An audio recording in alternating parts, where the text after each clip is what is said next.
Mark Carney's speech at Davos has left many people shocked, but should it have? Does the tone of his remarks actually differ from what he's been saying for years, or are people only just paying attention now? Back in March 2025, I released a series of videos breaking down Mark Carney's book, Values, chapter by chapter. When the book was published in 2021, there was no serious suggestion that Carney would one day lead the Liberal Party, let alone become Prime Minister of Canada. So the question is simple. Do the ideas he laid out in Values align with what he said at Davos in 2026? Let's take a look. And because of that, we could pursue values-based foreign policies under its protection. We knew the story of the international rules-based order was partially false. And our new approach rests on what Alexander Stubb, the president of Finland, has termed value-based realism.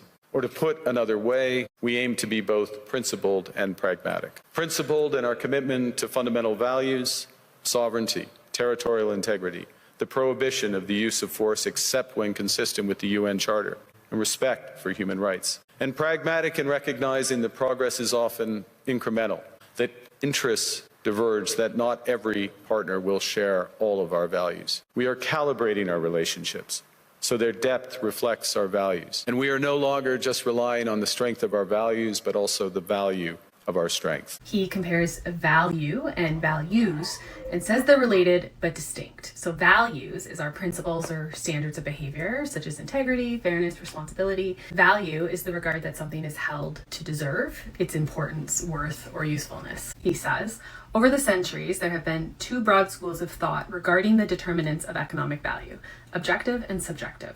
Objective theory of value contend that a product's value is derived from how the product is produced and the nature of production. Whereas the subjective theory of value, which will be covered in the next chapter, puts greater weight on the price of the products in the market. It says that that price reveals its underlying value. So the subjective value approach is dominant, and it has the consequence of implying that something without a price has no value. Personally, I think Carney's speech closely aligned with his own words from years earlier, and I found even more examples that reinforce this conclusion. It was interesting to look back and realize that Mark Carney's tone hasn't really changed at all. If anything, what's shifted is the Liberal Party's broader standpoint. Should I make more of these comparison videos? What did you think of his speech in Davos?